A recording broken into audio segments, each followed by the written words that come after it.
Field marshal Syed Asim Munir कसीरुल जहदी खारजा पॉलिसी के माहिर करार। बरतानवी जरीदे फाइनेंशियल टाइम्स के मुताबिक बदलती आलमी सियासत ने मिडिल पावर्स के लिए नया मगर मुश्किल दौर खोल दिया। मिडिल पावर्स के लिए ये पेशरफ पेचीदा साबित हो रही है। फील्ड मार्शल दरमियानी ताकतों के सबसे कामयाब मल्टी अलायंसेस में शामिल। आसिम मुनीर मिडिल पावर सिफारतकारी की भी कामयाब मिसाल करार। पाकिस्तान की क़यादत वाशिंगटन, बीजिंग, रियाद और तेहरान के दरमियान बैक वक्त रवाबित में मुतहर्रिक रही। फील्ड मार्शल सैयद आसिम मुनीर ने पाकिस्तान के लिए नए सिफारती मौक़े पैदा किए हैं।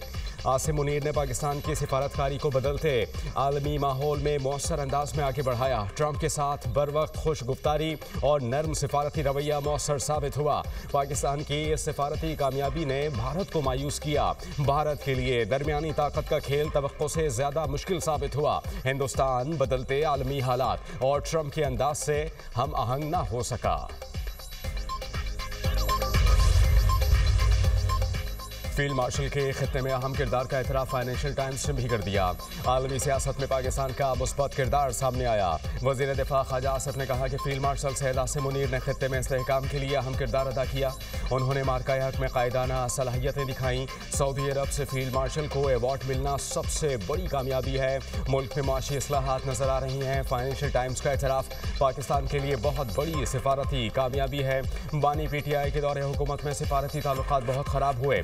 बानी PTI ने अमेरिका को बुरा भला कहा। सऊदी अरब के साथ ताल्लुकात भी खराब किए।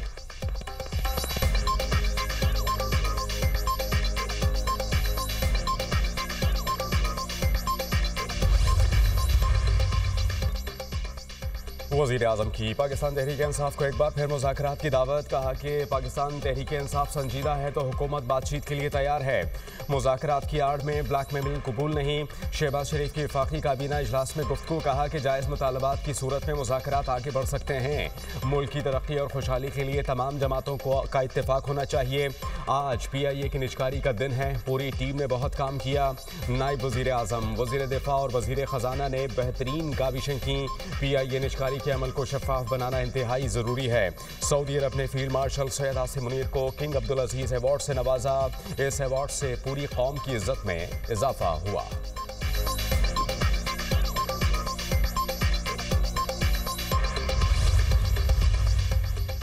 चेयरमैन PTI बैरिस्टर गौहर का वज़ीर आज़म की पेशकश पर तबसरे से गुरेज। कहा कि इन हालात में इस पर कोई बात नहीं कर सकता।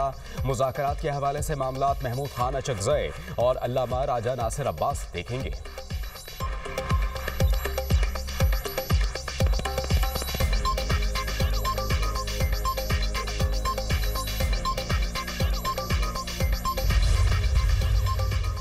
वज़ीर आज़म से पाकिस्तान में मुत्तहिदा अरब अमारात के सफ़ीर की मुलाकात। शहबाज शरीफ ने दोनों ममालिक के देरीदा और बरादराना ताल्लुकात को सराहा। मुत्तहिदा अरब अमारात की क़यादत के लिए नेक तमन्नाओं और खैर सगाली के जज्बात का इजहार। कहा कि दोनों ममालिक के ताल्लुकात कई दहाइयों से बाहमी एहतराम, दोस्ती और करीबी ताउन पर मबनी हैं। मुत्तहिदा अरब अमारात के सदर और अबू धाबी के हुक्मरान के आइंदा दौरा पाकिस्तान का मुंतज़िर हूँ। दोनों ममालिक के दरमियान दो तरफ़ा तिजारत के हजम पर इजहार इत्मीनान। वज़ीर आज़म ने पाकिस्तान की इक़्तिसादी तरक्की और इस्तेहकाम के लिए अहम शोबों में UAE को सरमायाकारी की दावत दी।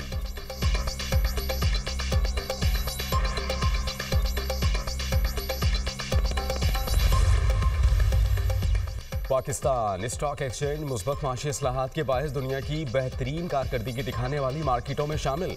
सरमायाकारों का एतमाद बहाल। स्टॉक एक्सचेंज नई तारीखी बुलंदियों को छूने लगी। हुकूमत की जानिब से माशी इस्लाहात के मुस्बत असरात सामने आने लगे।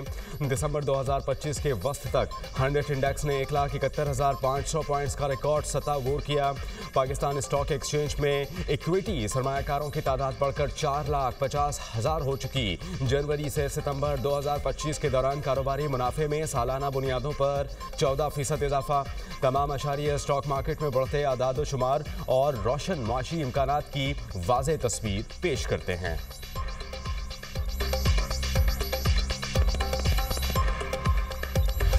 उसके बाद एयर ब्लू का एनवेलप खोला गया, फिर उसके बाद आरिफ हबीब की जानिब से, आरिफ हबीब कंसोर्शियम की जानिब से जो एनवेलप जो बिड लगाई गई थी उसके बारे में ये सामने आया कि उन्होंने 115 बिलियन यानी कि 115 अरब रुपए की बोली लगाई। 3 कंसोर्शियम थे जिन्होंने अपने एनवेलप्स यानी कि बिडिंग जमा करवाई थी और इस बिडिंग के खुलने का जो अमल है वो आप देख सकते थे कि वो शुरू हो चुका। 5 मिनट का अभी वक्फा लिया गया है। जो उनके एक्सपर्ट्स हैं वहाँ पर उनसे मुशावरत के लिए इस मामले पर बात करने के लिए कहा गया कि 5 मिनट का भी वक्फा लिया जा रहा है। पीआईए की निष्कारी का अमल वो बाकायदा तौर पर अब शुरू हो चुका है। बोलियां खुलने का अमल वो भी शुरू हो चुका है। इसके साथ साथ इससे पहले हमने आपको बताया था कि वज़ीर आज़म पाकिस्तान शहबाज शरीफ की जानिब से भी विफाकी काबीना के इजलास में बहुत से उमूर पर बात की गई। खास करके पीआईए की निष्कारी से मुताल्लिक काबीना कमेटी बराए निष्कारी के फैसलों की भी वज़ीर आज़म पाकिस्तान की जानिब से जो है वो तौसीक कर दी गई थी। ये मनाजिर अभी आप देख सकते हैं। आरिफ हबीब ग्रुप की जानिब से 115 अरब रुपए की सबसे ज़्यादा बोली लगाई गई है और माइट बी पॉसिबल आरिफ हबीब की जो बोली है वही फाइनल हो सके। अभी ये खबर आपको दे रहे हैं कि 3 कंसोर्शियम जो हैं वो उन्होंने अपनी बिडिंग जमा करवाई थी। इससे पहले हमने देखा कि चेयरमैन निष्कारी कमीशन उनकी जानिब से इस तमाम प्रोसेस और मैकेनिज्म से मुताल्लिक बात की गई। उन्होंने ये बताया कि पीआईए की निष्कारी से मुल्क में सरमायाकारी आएगी। उन्होंने काफ़ी मुस्बत बातें की। पीआईए की निष्कारी मुल्की इस्लाहाती एजेंडे से मुतालिक भी उन्होंने बताया कि इस्लाहाती एजेंडे का हिस्सा है ये निष्कारी। पाकिस्तान इंटरनेशनल एयरलाइंस में इन्वेस्टमेंट की बहुत ज़रूरत है। आज की बिडिंग 75% हिस्सेस पर होगी, यानी कि जो कि 75% हिस्सेस हैं उस पर यह आज की बिडिंग का आगाज़ होगा। हुकूमत चाहती है कि पाकिस्तान इंटरनेशनल एयरलाइंस में ज़्यादा से ज़्यादा सरमायाकारी आए। हुकूमत का मकसद इदारे को बेचना नहीं जबकि इदारे को अपने पैरों पर खड़ा करना है। पाकिस्तान इंटरनेशनल एयरलाइंस हिस्सेस की खरीदारी के लिए तीनों कंसोर्शियम ने अपनी बिडिंग जमा कराई। पहला कंसोर्शियम जो था वो Lucky cement, Hub power holdings limited, Kohat cement limited और मेट्रो वेंचर पर मुश्तमिल था, जबकि दूसरा consortium Arif Habib corporation, Fatima fertilizer city schools private limited और लेक सिटी होल्डिंग्स लिमिटेड पर मुश्तमिल था। तीसरा कंसोर्शियम जो था वो एयर ब्लू प्राइवेट लिमिटेड था। एयर ब्लू की जानिब से भी अपने एनवेलप बिड लगाई गई। इसके साथ साथ आरिफ हबीब की जानिब से सबसे ज़्यादा 115 बिलियन यानी कि 115 अरब रुपए की बिड लगाई गई थी। लकी सीमेंट का सबसे पहले एनवेलप ओपन किया गया, खोला गया और उसमें ये सामने आया कि लकी सीमेंट की जानिब से 101.5 अरब रुपए की बिड लगाई गई थी। ये खबर आपको दे रहे हैं और आपको ये भी बताएं कि खरीदारी के लिए जो 3 कंसोर्शियम थे उनमें सबसे पहले लकी सीमेंट था। Lucky cement, Hub power holdings limited, Kohat cement, metro venture पर मुश्तमिल ये एक ही ग्रुप है, जबकि दूसरा जो ग्रुप था Arif Habib corporation, Fatima fertilizer city school private limited और लेक सिटी होल्डिंग्स लिमिटेड पर मुश्तमिल है। एयर ब्लू प्राइवेट लिमिटेड भी इस बिडिंग का हिस्सा है। ये खबर आपको दे रहे हैं। एयर ब्लू ने 26 अरब 50 की जो है वो बिड लगाई है, यानी कि ये दूसरे नंबर पर है। पहला जो है वो आरिफ हबीब 115 जिन्होंने सबसे ज़्यादा बिड लगाई है, सबसे ज़्यादा पैसे लगाए हैं।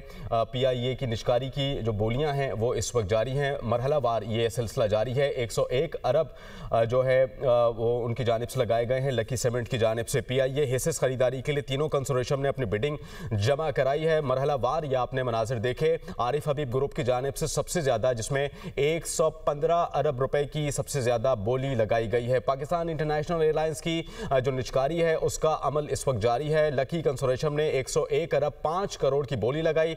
एयर ब्लू ने 26 अरब 50 करोड़ की बोली लगाई, जबकि आरिफ हबीब की जानिब से सबसे ज्यादा 115 अरब रुपए की बोली लगाई गई है। उसके बाद जब ये बिडिंग्स जो खुली गई हैं, जो इन्वेलप्स जो थे कंसोर्शियम की जानिब से, उनसे मुताल्लिक आपको बता रहे हैं कि उसमें सबसे ज़्यादा आरिफ हबीब ने बिड लगाई थी। ने उसको एंडोर्स किया, वो है ₹100 billion.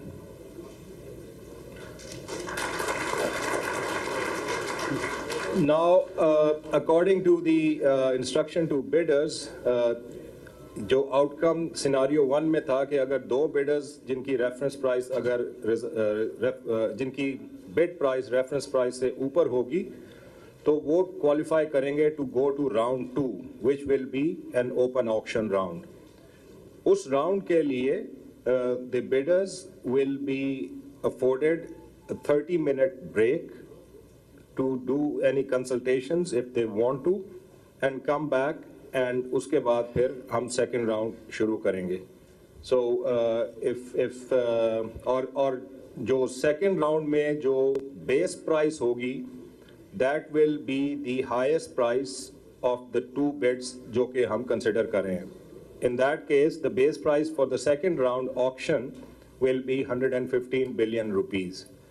So with this, we will now take a 30 minutes break to let the bidders, if the bidders want. Also, increment क्या होगा about that? And minimum increment जो है वो 250 million rupees का है. Ji, so from Lucky's consortium, we would like to take 30 minutes and discuss amongst ourselves.